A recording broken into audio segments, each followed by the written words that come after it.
شروع اللہ کے نام سے جو بڑا مہربان نہایت رحم والا ہے۔ الف لام میم۔ اس میں کچھ شک نہیں کہ اس کتاب کا نازل کیا جانا تمام جہان کے پروردگار کی طرف سے ہے۔ کیا یہ لوگ یہ کہتے ہیں کہ پیغمبر نے اس کو از خود بنا لیا ہے؟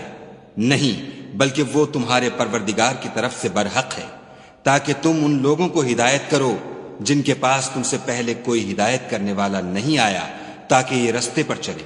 خدا ہی تو ہے جس نے آسمانوں اور زمین کو اور جو چیزیں ان دونوں میں ہیں سب کو 6 دن میں پیدا کیا، پھر عرش پر قائم ہوا۔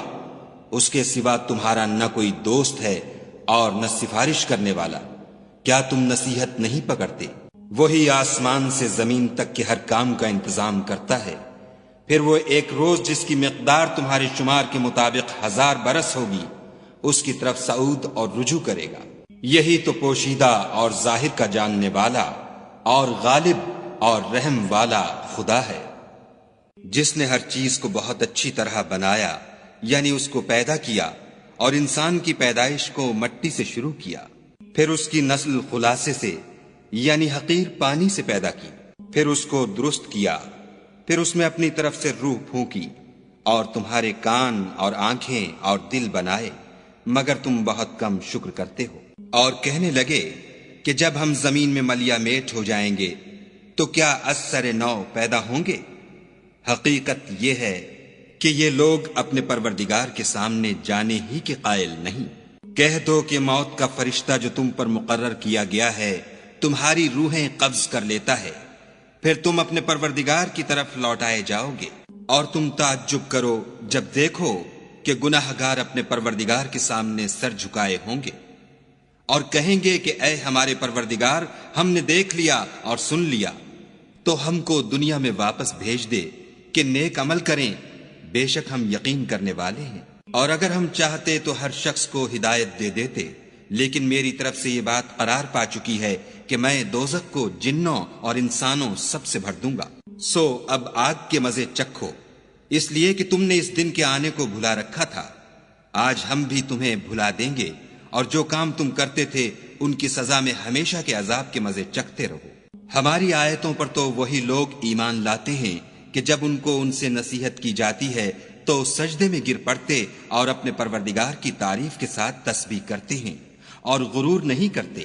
ان کے پہلو بچھونوں سے الگ رہتے ہیں، اور وہ اپنے پروردگار کو خوف اور امید سے پکارتے، اور جو مال ہم نے ان کو دیا ہے اس میں سے خرچ کرتے ہیں۔ کوئی متنفس نہیں جانتا کہ ان کے لیے کیسی آنکھوں کی ٹھنڈک چھپا کر رکھی گئی ہے۔ یہ ان اعمال کا صلہ ہے جو وہ کرتے تھے۔ بھلا جو مومن ہو وہ اس شخص کی طرح ہو سکتا ہے جو نافرمان ہو؟ دونوں برابر نہیں ہو سکتے۔ جو لوگ ایمان لائے اور نیک عمل کرتے رہے ان کے رہنے کے لیے باغ ہیں، یہ مہمانی ان کاموں کی جزا ہے جو وہ کرتے تھے۔ اور جنہوں نے نافرمانی کی ان کے رہنے کے لیے دوزخ ہے، جب چاہیں گے کہ اس میں سے نکل جائیں تو اس میں لوٹا دیے جائیں گے، اور ان سے کہا جائے گا کہ جس دوزخ کے عذاب کو تم جھوٹ سمجھتے تھے اس کے مزے چکھو، اور ہم ان کو قیامت کے بڑے عذاب کے سوا عذاب دنیا کا بھی مزہ چکھائیں گے، شاید ہماری طرف لوٹائیں۔ اور اس شخص سے بڑھ کر ظالم کون جس کو اس کے پروردگار کی آیتوں سے نصیحت کی جائے تو وہ ان سے منہ پھیر لے۔ ہم گناہ گاروں سے ضرور بدلہ لینے والے ہیں۔ اور ہم نے موسیٰ کو کتاب دی تو تم ان کے ملنے سے شک میں نہ ہونا، اور ہم نے اس کتاب کو یا موسیٰ کو بنی اسرائیل کے لیے ذریعہ ہدایت بنایا، اور ان میں سے ہم نے پیشوا بنائے تھے جو ہمارے حکم سے ہدایت کیا کرتے تھے جب وہ صبر کرتے تھے اور وہ ہماری آیتوں پر یقین رکھتے تھے۔ بلا شبہ تمہارا پروردگار ان میں جن باتوں میں وہ اختلاف کرتے تھے قیامت کے روز فیصلہ کر دے گا۔